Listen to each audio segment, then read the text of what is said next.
Carthage, the Tigers Make History, is brought to you by Satterley Plumbing and Heating, Schnelly Sheet Metal and Fireplace and More Store, Oasis Salon and Day Spa, Reliable Storm Shelters, Boomer's Barbecue, Abernathy Roofing and Construction, Morrison, Webster and Carlton, Attorneys at Law, and Lowry's Hearing Aid Service.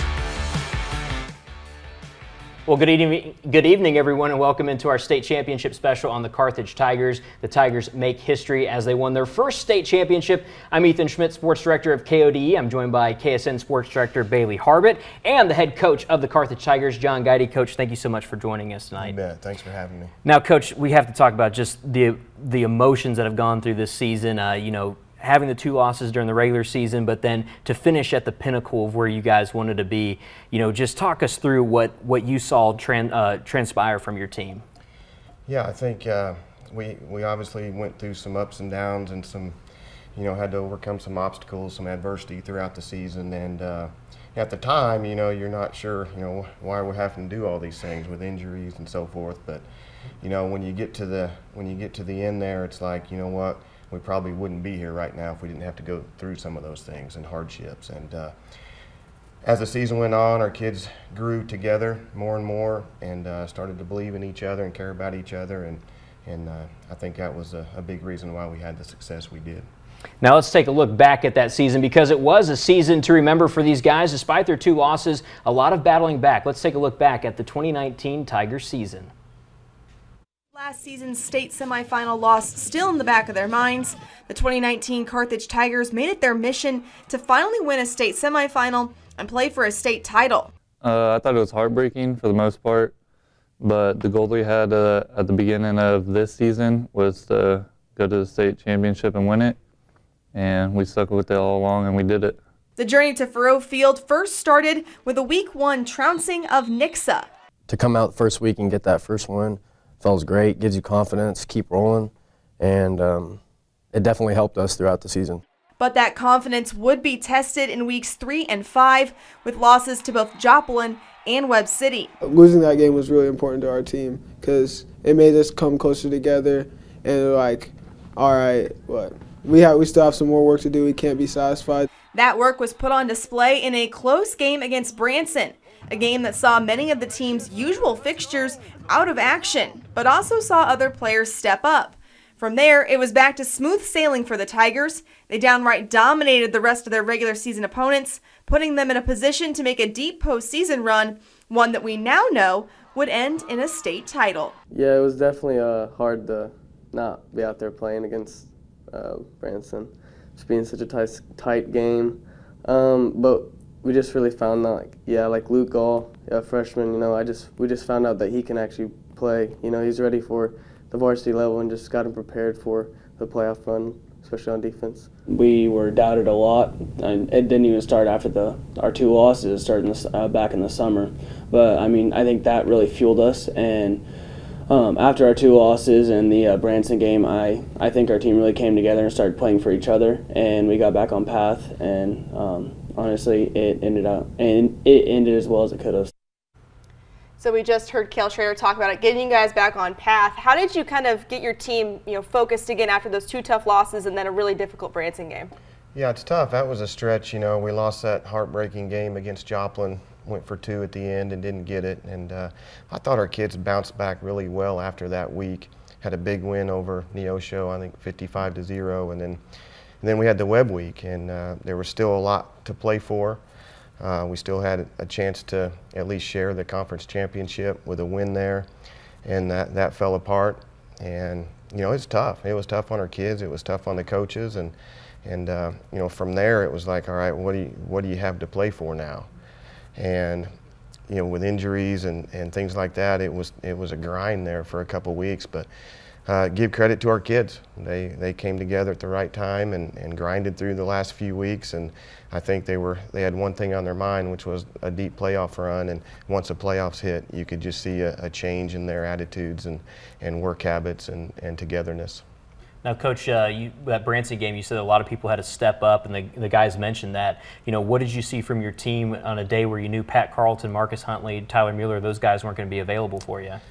Yeah, that particular game was that was something else. You know, we literally played without 9 starting positions, and for our younger kids, and some of them weren't younger, some of them were seniors that had been waiting to get that opportunity.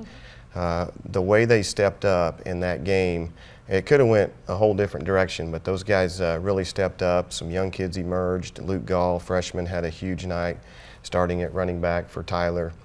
Bobby Kendrick started at quarterback for us and did some really good things and with his opportunity.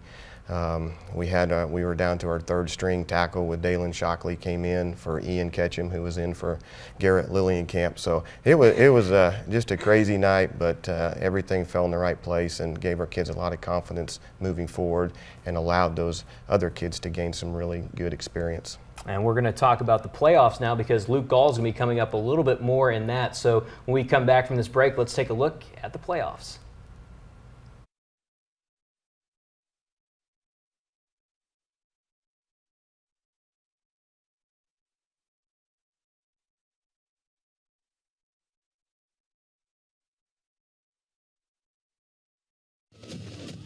Fresh off a first-round bye, the Tigers forced their will over Branson in the semi.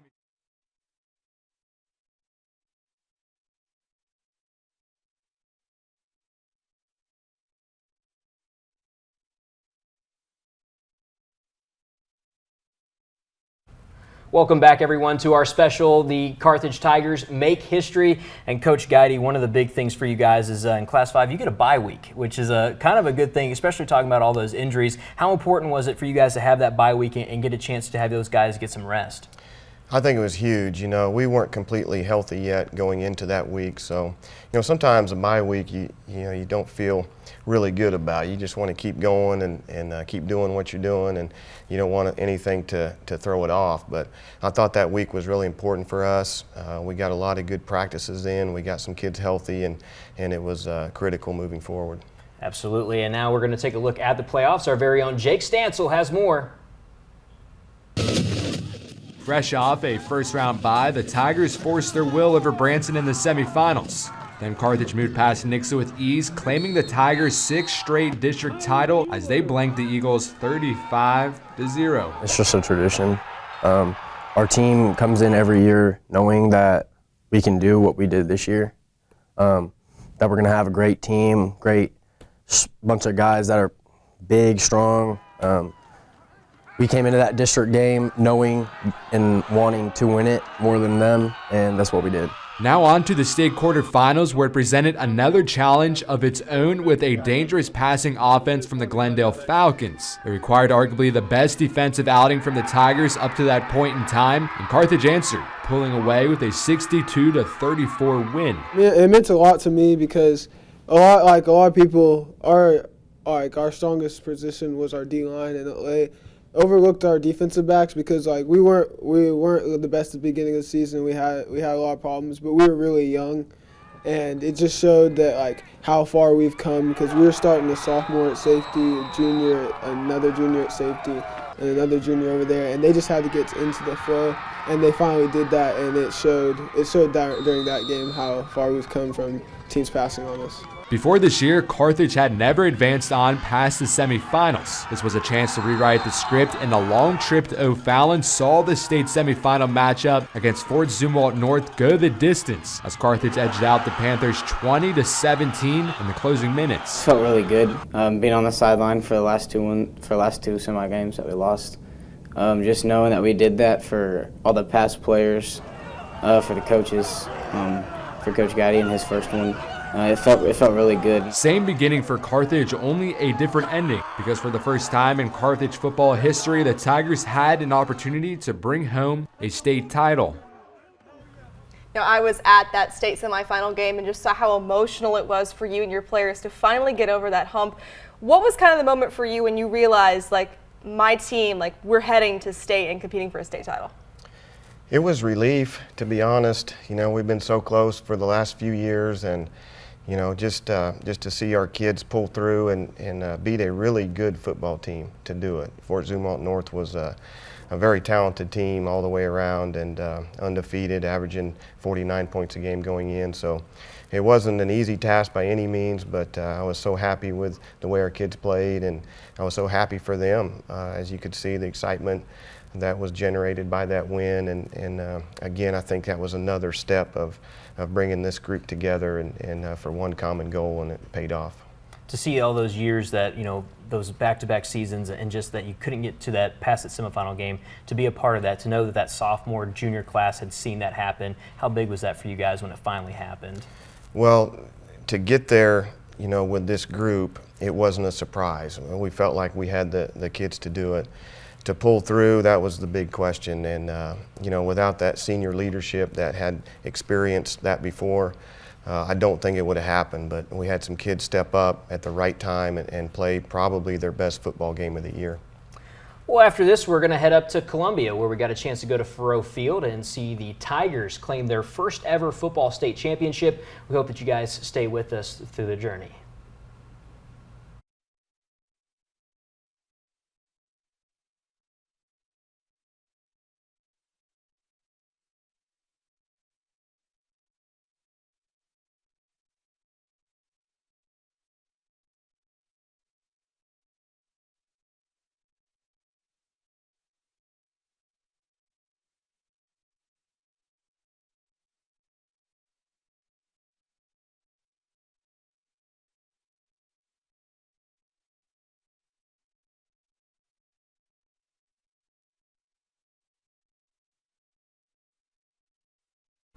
Well, welcome back, everyone. Coach, we have finally made it to Columbia. We finally made it to Faurot Field.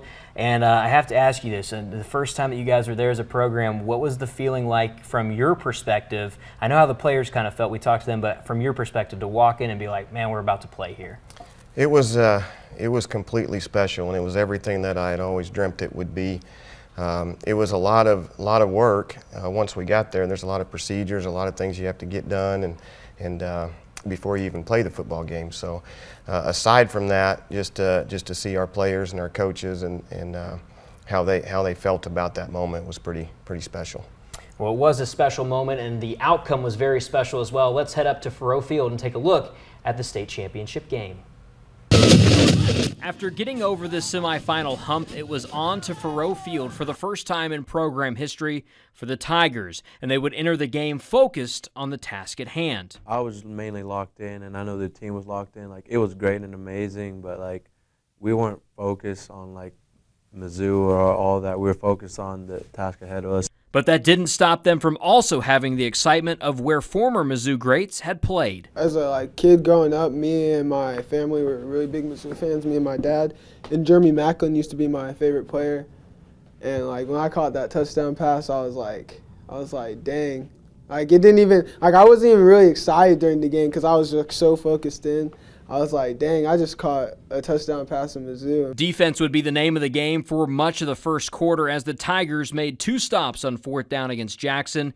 But as the quarter drew to an end, Tyler Mueller would find the end zone for the game's first score.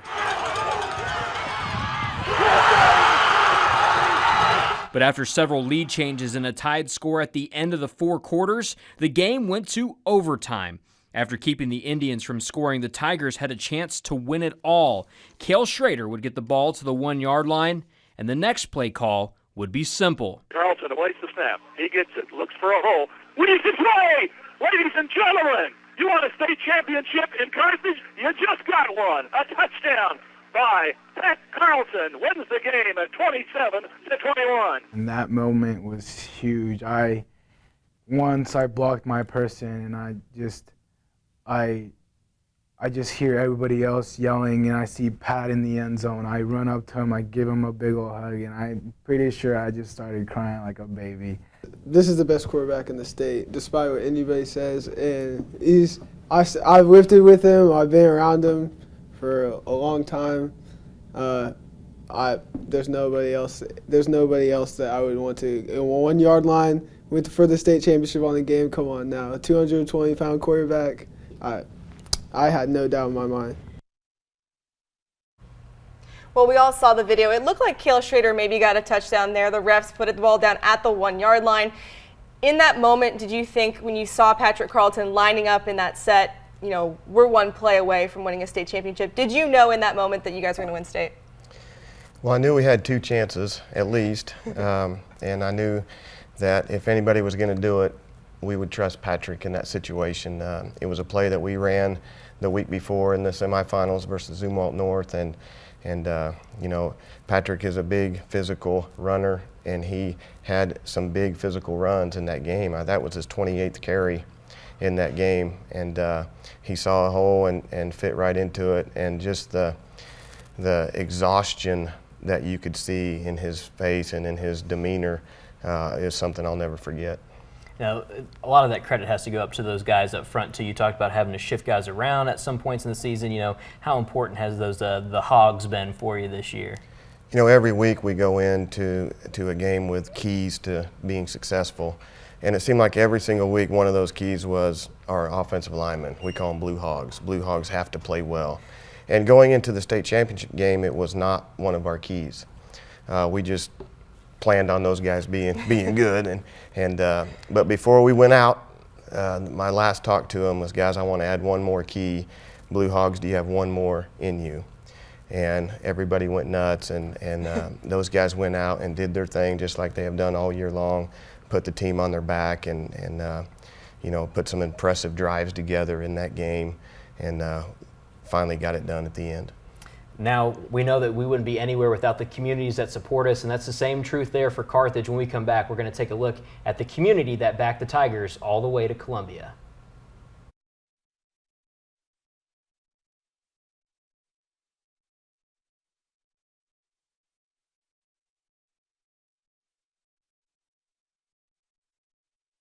Okay. 6:30. Okay. Okay, that's good.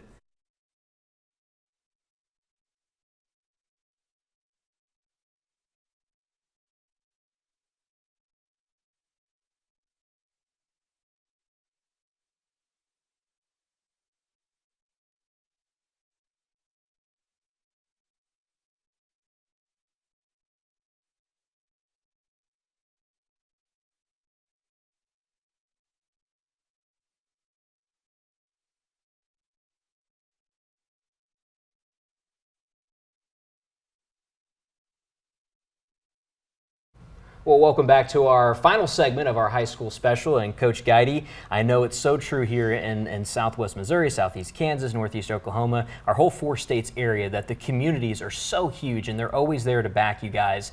Obviously, this was 2 major trips back-to-back weekends for you, but how do you feel your community has helped you guys this entire season?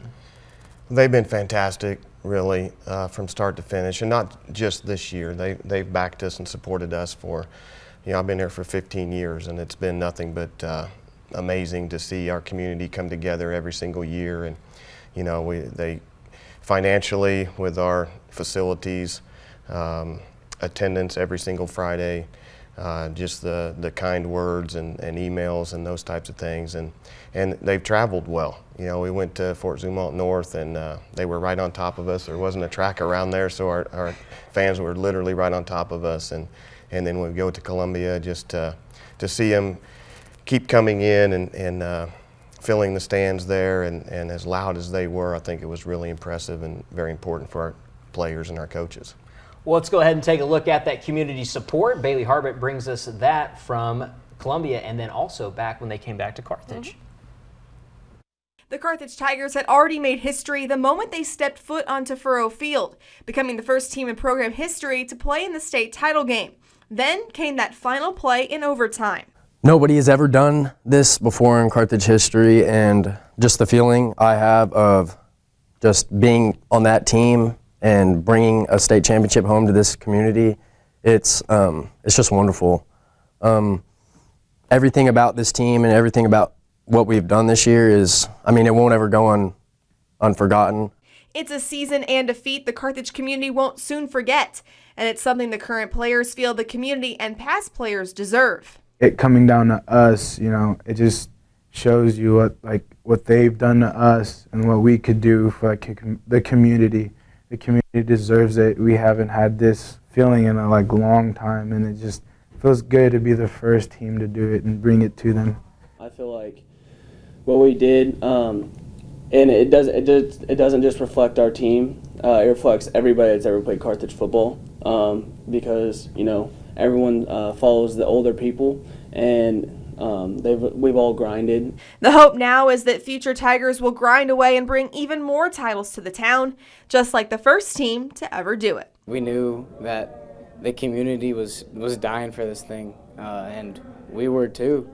So was everybody else that's played before us, and just trying to show everybody that this could be a new tradition, not just win district championships, but win state championships every year. And that's the plan from here on out, and that's what Coach Guy is preaching to the young guys now, and that's what we're trying to lay the foundation for. So we saw that clip of all the fans lined up when you guys got back to Carthage. I know you guys got back really pretty late. And what did that mean for you guys to see all of your fans there to welcome you guys home, after winning your first state title? It was really special. They took us through town on the bus and following the fire trucks and police cars and sirens and lights going everywhere. It was about 2:30 in the morning, and the stadium lights were on, and we pulled in the parking lot, which was full of cars, and then we saw all the people, fireworks going off. It was just a really, really neat thing, and I think our kids will never forget that. Coach, I spoke with Pat a little bit, and I know that he's a second generation of Carthage football, and I know you have a lot of those families and those guys that we think of recent years maybe with the semifinal teams, but those teams from the 90s, the 80s, and before that were there supporting you guys. How much did it mean to you to have former players, and you mentioned being here for 15 seasons. There was a lot of guys that had come back just to watch this moment. It was awesome, just to have those former players there. To see the parents that have endured many seasons without this, who anticipated this moment for so long, just to have them be a part of it, and they were a big part of it. It meant a lot, and I know it did to our players to have them there. A lot of kind words from past players and the community, and it will never be forgotten. And kind of thinking on the same thing here, Coach, is just there's so many thank yous. I know that you don't always get the chance to look at people and say thank you, but I know there's a lot of parents and things like that you team and former players, everything like that, you just really want to thank. And obviously in this moment, can you look back and just think of from August and the summer workouts before that, just how much has gone into this season? Been a lot, really, and it does every year. We were just fortunate enough to push through an extra week, 17 weeks of football, but when you don't just start in August. We're going to start, as soon as we get back from Christmas break with kids in the weight room and our off-season programs and just our speed, agility, and quickness drills, and it's the process that you have to go through, and the kids have to believe in that process, and the parents have to believe in that process, and to make sure their kids are there every day. And we certainly thank our parents. There's just so many things that go into a program in order for it to have success, and parents certainly is one of them. Community support is one of them. I have to say our administration is as good as any with Mr. Huntley and Mr. Holderbaum and Dr. Baker. Those guys have been simply fantastic, and we wouldn't want it any other way. And Coach, obviously we're going to leave on this note. This isn't the first one. This is the first one, but it's hopefully the first of many for you. Well, again, we're gonna enjoy this for what little time we have left, and then we're gonna go right back to work, and hopefully we can put another run together. Absolutely. Well, thank you everyone so much for watching this special edition of high school football coverage for Bailey Harbit and Coach John Guide. I'm Ethan Schmidt. Thank you guys so much for watching, and hopefully we get to do one of these again next year. Absolutely. All right. Thanks so much for watching, everyone. Carthage, the Tigers Make History, was brought to you by Satterley Plumbing and Heating, Schnelly Sheet Metal and Fireplace and More Store, Oasis Salon and Day Spa, Reliable Storm Shelters, Boomer's Barbecue, Abernathy Roofing and Construction, Morrison, Webster and Carlton, Attorneys at Law, and Lowry's Hearing Aid Service.